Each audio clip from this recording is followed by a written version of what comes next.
Hey guys, ನಮಸ್ಕಾರ ಎಲ್ರಿಗೂ. ಮತ್ತೊಂದು ಹೊಸ ವ್ಲಾಗ್ಗೆ ಸುಸ್ವಾಗತ. ಇದು 2024ನ ಮೊದಲ ವ್ಲಾಗ್ ಇದು ನನ್ನ ಚಾನಲಲ್ಲಿ. ವ್ಲಾಗ್ ನೋಡ್ತಿರೋಂಥ ಪ್ರತಿಯೊಬ್ಬರಿಗೂ ಹೊಸ ವರ್ಷದ ಹಾರ್ದಿಕ ಶುಭಾಶಯಗಳು. ಈ ವರ್ಷ ನಿಮ್ಮ ಜೀವನದಲ್ಲಿ ಸಂತೋಷ, ನೆಮ್ಮದಿ, ಒಳ್ಳೆ ಆರೋಗ್ಯ ಜೀವನ ಕೊಡ್ಲಿ ಅಂತ ದೇವ್ರ ಹತ್ರ ಕೇಳ್ಕೊಳ್ಳೋಣ. ಇವತ್ತಿನ ದಿನಾಂಕ ಫೆಬ್ರವರಿ 3ನೇ ತಾರೀಕು. ಸಮಯ ಬಳಿ 10 ಕಾಲಾಗಿದೆ. ನನ್ನ ಗಾಡಿ ತಗೊಂಡು ಈಗ 1.5 ವರ್ಷ ಆಗ್ತಿದೆ. ಇಂಜಿನ್ ಪಾರ್ಟ್ ಅಲ್ಲೆಲ್ಲ ಸಿಗಾಬಟ್ಟೆ ಕ್ರೋಮ್ ಹಾಕಿರ್ತಾರ. ಸೊ ಆ ಕ್ರೋಮ್ ಏನಾಗತ್ತ, ಒಂದು ಫ್ಯೂ ಇಯರ್ಸ್ ಆಗ್ತಿದಂಗೆನೆ ಎಲ್ಲ ಒಂಥರ ಫೇಡ್ ಆಗ್ತಾ ಇರುತ್ತೆ. ಆ ಶೈನಿಂಗ್ನೆಸ್ ಬರೋದಿಲ್ಲ. ಸ್ಟಾರ್ಟಿಂಗ್ ಅಲ್ಲಿ ನಾವು ಗಾಡಿ ತಗೊಂಡ್ಬೇಕಾದ್ರೆ ಹೆಂಗೆ ಪಳ ಅಂತ ಅನಿಸ್ತಾ ಇರ್ತದೆ ಗಾಡಿ. ಸೊ ಆ ರೀತಿ ಇರೋದಿಲ್ಲ ಇದು. ನಾವು ಎಷ್ಟೇ ವಾಶ್ ಮಾಡಿಸಿದ್ರು ಗಾಡಿನ ಅದೊಂದು ಕ್ರೋಮ್ ಫಿನಿಶಿಂಗ್ ಮಾತ್ರ ಅದನ್ನ ನಾವು ಮತ್ತೆ ಎನ್ಹಾನ್ಸ್ ಮಾಡಕ್ ಆಗೋದಿಲ್ಲ. ಸೊ ಹಾಗಾಗಿ ಇವತ್ತು ನಮ್ಮ ಫ್ರೆಂಡ್ ಒಬ್ರು ಸಜೆಸ್ಟ್ ಮಾಡಿದ್ರು ನನಗೆ. ಇಲ್ಲ, ನಮ್ಮ ವರ್ತೂರಲ್ಲಿ ಒಂದು ಗ್ಯಾರೇಜ್ ಇದೆ, ಅವ್ರಿಗೆ ತುಂಬಾ ಗೊತ್ತಿರೋರ್ದು. ಸೊ ಅಲ್ಲಿ ಅವ್ರು ಬುಲೆಟ್ 350ಗೆ ಮಾಡಿಸಿದ್ರು, ತುಂಬಾ ಚೆನ್ನಾಗಿತ್ತು. ಸೊ ಅವ್ರು ಸಜೆಸ್ಟ್ ಮಾಡಿದ್ರು, ಅಲ್ಲಿ ಹೋಗ್ತಾ ಇದ್ದೇನೆ. ಕ್ರೋಮಿಂಗ್ಸ್ ಅಲ್ಲಿ 2 ತರ ಪಾಲಿಶಿಂಗ್ ಇರುತ್ತಂತ. ಒಂದು ಬರೀ ನಮ್ಮ ಇಂಜಿನ್ ಸರ್ಫೇಸ್ ಅದು ಮಾತ್ರ ಪಾಲಿಶ್ ಮಾಡ್ತಾರ. ಇನ್ನೊಂದು ಪ್ಲೇಟ್ ಗಾಡಿ ಏನೇನ್ ಪಾರ್ಟ್ಸ್ ಕ್ರೋಮ್ ಇರುತ್ತೆ. ಫಾರ್ ಎಕ್ಸಾಂಪಲ್ ಈಗ ಮಿರರ್ ಈ ಪಾರ್ಟ್ ಬಂದು ಆಕ್ಚುಲಿ ಇದು ಕ್ರೋಮ್ ಫಿನಿಶಿಂಗ್ ಅಷ್ಟೇ, ಪ್ಲಾಸ್ಟಿಕ್ ಮೆಟೀರಿಯಲ್ ಕ್ರೋಮ್ ಫಿನಿಶಿಂಗ್ ಅಷ್ಟೇ ಅದು. ಬಟ್ ಏನಂತಂದ್ರೆ ಮಾಡಿದ್ರೆ ಒಂದ್ ಸ್ವಲ್ಪ ಅದು ಶೈನಿಂಗ್ ಬರುತ್ತೆ ಆ ತರದ್ದು. ಮತ್ತೆ ಇನ್ನೊಂದು ಕೆಲವೊಂದು ಪಾರ್ಟ್ಸ್ ಇರುತ್ತೆ, ಹ್ಯಾಂಡಲ್, ಇವೆಲ್ಲ ಅವರು ಕಂಪ್ಲೀಟ್ ಬಾಡಿ ಅಂತ ಹೇಳ್ತಾರೆ. ಸೊ ಅದನ್ನ ನಾವು ಮಾಡೋದಕ್ಕೆ 5 to 6 hours ಟೈಮ್ ತಗೊಳುತ್ತೆ. ಅದೊಂದು ಪ್ಯಾಕೇಜ್ ಇದೆ. ಸೊ ಇನ್ನೊಂದು ಬಂದ್ಬಿಟ್ಟು ಬರೀ ನಮ್ಮ ಇಂಜಿನ್ ಸರ್ಫೇಸ್ ಮಾತ್ರ ಮಾಡ್ತಾರೆ. ನಾನ್ ಸದ್ಯಕ್ಕೆ ಆಪ್ಟ್ ಮಾಡಿರೋದು ಬರೀ ಇಂಜಿನ್ ಸರ್ಫೇಸ್ ಮಾತ್ರ. ಯಾಕಂದ್ರೆ ನಾನು ಈ 2 ವೀಲರ್ ಜಾಸ್ತಿ ತೆಗಿತಲ್ಲ, ರೈಡ್ ಏನು ಹೋಗ್ಲಿಲ್ಲ.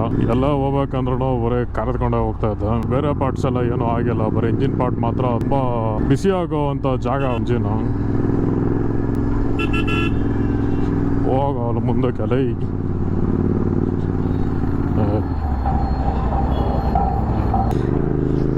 ಸೊ ಅದು ತುಂಬ ಹೀಟ್ ಆಗುವಂಥ ಜಾಗದಲ್ಲಿ ಏನಾಗುತ್ತೆ, ಬೇಗ ಕ್ರೋಮ್ ಎಲ್ಲ ಹೋಗ್ಬಿಡುತ್ತೆ. ಅಂದರೆ ಗಾಡಿ ಇಂಜಿನ್ ಪಾರ್ಟ್ ಹತ್ರ ಮಾತ್ರ ಅಷ್ಟೇ ಅದು ಕ್ರೋಮ್ ಫೇಡ್ ಆಗಿರೋದು, ಬೇರೆ ಯಾವುದೇ ಬೈಕ್ ಪಾರ್ಟ್ಸಲ್ಲೂ ಆಗಿಲ್ಲ. ಸೊ ನೀವು ಯಾರಾದರೂ ರಾಯಲ್ ಎನ್ಫೀಲ್ಡ್ ಗಾಡಿ ಇಟ್ಕೊಂಡಿದ್ದು ಅಥವಾ ನಿಮ್ಮ ಗಾಡಿಯಲ್ಲಿ ಜಾಸ್ತಿ ಕ್ರೋಮ್ ಪಾರ್ಟ್ಸ್ ಇದ್ದು ಕ್ರೋಮ್ಸ್ ಏನಾದ್ರು ಫೇಡ್ ಆಗಿದ್ರೆ, ಈ ಒಂದು ಪ್ರೊಸೆಸ್ಸಿಂದ ನಾವು ಎಷ್ಟು ಮಟ್ಟಿಗೆ ಆ ಒಂದು ಪಾಲಿಶ್ ಶೈನಿಂಗ್ನ ಎಷ್ಟು ರೀಗೇನ್ ಮಾಡ್ಬೋದು ಅಂತ ಈ ವ್ಲಾಗಲ್ಲಿ ನೀವು ಕೂಡ ನೋಡ್ಬೋದು.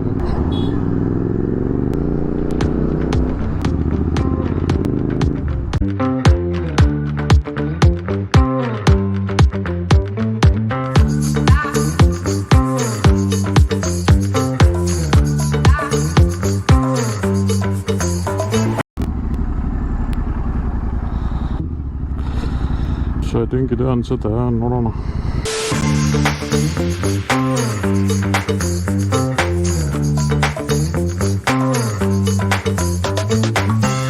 Several hours later. Yes, after a few hours ಹತ್ರ ಟೈಮ್ ಈಗ ಆಲ್ಮೋಸ್ಟ್ 8 ಗಂಟೆ ಹತ್ರ ಆಗ್ತಾ ಬರ್ತದೆ. 7:50 ಕ್ರೋಮ್ ಫಿನಿಶಿಂಗ್ ಆಯಿತು. ಬಟ್ ಬ್ರೈಟ್ನೆಸ್ ಚೆನ್ನಾಗಿದೆ, 70% ಮಾತ್ರ ಆಗಿರೋದು ನಂದು. ಓಕೆ, ನೀವೆಲ್ಲರೂ ನೋಡಿರೋ ಹಾಗೆ ನಮ್ಮದು ಲಾಸ್ಟ್ ಗುಜರಾತ್ ರೈಡ್ ಆದಮೇಲೆ ಆ್ಯಕ್ಚುಲಿ ಬೈಕ್ನ ವಾಶ್ ಕೊಡಬೇಕಿತ್ತು ನಾನು. ಯಾಕಂದರೆ ಅದೆಲ್ಲ ಸಾಲ್ಟ್ ಅಕ್ಯುಮುಲೇಷನ್ಸ್ ಆಗಿರುತ್ತೆ, ನಾನು ಕೊಟ್ಟಿರಲಿಲ್ಲ. ಮೋಸ್ಟ್ ಬೈಕ್ ಒಂದು 1.5 ಮಂತು ರೆಸ್ಟಲ್ಲೇ ಇತ್ತು. ಹಾಗಾಗಿ ಅದು ಒಂದು ಸ್ವಲ್ಪ ಸಿಕ್ಕಾಪಟ್ಟೆ ಜಾಸ್ತಿನೇ ಫೇಡ್ ಆಗಿತ್ತು. ಹಾಗಾಗಿ ಅವರು ಮ್ಯಾಕ್ಸ್ ಮಾಡಿದ್ರು, ಒಂದು 70% ಆಗಿದೆ. ಈಗ ಅದು ಜಾಸ್ತಿ ಒಂದು ಸ್ವಲ್ಪ ಫೇಡ್ ಆಗಿರೋದ್ರಿಂದ ಅದು ಒಂದು ಸೆಟ್ಟಿಗೆಲ್ಲ ಕ್ಲಿಯರ್ ಆಗೋದಿಲ್ಲ. ಆಲ್ಮೋಸ್ಟ್ ಒಂದು 3 times ಮಾಡಬೇಕಾಗತ್ತೆ. ಇನ್ನೊಂದು 3 months ಬಿಟ್ಟು ಮಾಡಿದ್ರೆ ಅವ ಫುಲ್ ಪಳ ಅಂತ ಹೊಡಿತಾ ಇರುತ್ತೆ. ಇದನ್ನ ನಾನು ನಿಮ್ಗೆ ಟೇಲ್ ಹೆಂಗ್ ಕಾಣಿಸುತ್ತೆ ಅಂತ ಒಂದು ಸ್ಮಾಲ್ ಕ್ಲಿಪ್ ಹಾಕ್ತೀನಿ ನೋಡಿ.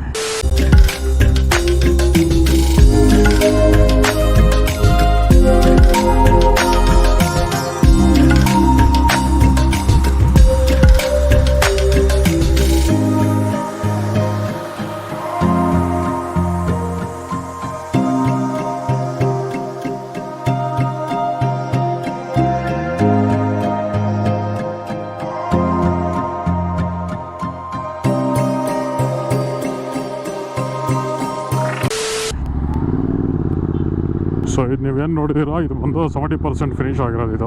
ಸೊ ನಮಗೆ ಶೋರೂಮ್ ಆ ರೇಂಜಿಗೆ ಒಂದು ಶೈನಿಂಗ್ ಬೇಕು ಅಂತಂದ್ರೆ ಒಂದು 3 times ಆಗುತ್ತೆ. ಸ್ಪೆಷಲಿ ನನ್ನ ಬೈಕಿಗೆ ಮಾತ್ರ ಅಷ್ಟೇ, ಎಲ್ಲ ಬೈಕಿಗಲ್ಲ. ಯಾಕಂದ್ರೆ ನಾನು ಆ ರೈಡ್ ಮುಗಿಸ್ಕೊಂಡ್ ಬಂದ್ಮೇಲೆ ನಂದು ಲಿಗಮೆಂಟ್ ಬೆಲ್ಟ್ ಟೇರ್ ಆಗಿರೋದ್ರಿಂದ ನಾನು ಗಾಡಿನ ಎತ್ತಕ್ಕಾಗಲಿಲ್ಲ. ಸೊ ಆಲ್ಮೋಸ್ಟ್ ಒಂದು 1 month ಗಾಡಿ ರೆಸ್ಟಲ್ಲೇ, ವಾಶನ್ನು ಕೊಡೋಕ್ಕಾಗಲಿಲ್ಲ, ಗಾಡಿ ಸ್ಟಾರ್ಟ್ ಮಾಡೋಕ್ಕಾಗಿರಲಿಲ್ಲ ಆ ಟೈಮಲ್ಲಿ. ಸೊ ನೀವು ಯಾರಾದರೂ ಈ ವೈಟ್ ಫೀಲ್ಡ್ ಅರೌಂಡ್ ಇದ್ರೆ ಈ ಪ್ಲೇಸ್ನ ರೆಕಮೆಂಡ್ ಮಾಡ್ತೇನೆ ನಿಮಗೆ.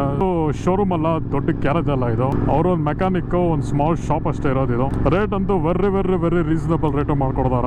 ಲೊಕೇಶನ್ ಅವ್ರ ಕಾಂಟ್ಯಾಕ್ಟ್ ಡೀಟೇಲ್ಸ್ ಎಲ್ಲ ನಾನು ಡಿಸ್ಕ್ರಿಪ್ಷನ್ ಅಲ್ಲಿ ಹಾಕಿದ್ದೀನಿ. ಚೆಕ್ಔಟ್ ಹೋಗಿ ನಿಮ್ಮ ಗಾಡಿನ ಪಳ ಅಂತ ಮಾಡ್ಕೊಳ್ಳಿ. ನಮ್ಮ ಏರಿಯಾ ಯಾವ ನೋಟೋ ಒಳ್ಳೆ ಅನಕೊಂಡ ಆಗೋ ಥರ ನಿಂತ್ಕೊಳ್ತದೆ traffic jam. Traffic. I don't like it. I avoid. Traffic likes me, so I can't avoid. ಬನ್ನಿ ಗುಂಪ್ಲ ಗೋವಿಂದ ಅಂತ ಹೋಗ್ತಾ ಇರೋಣ.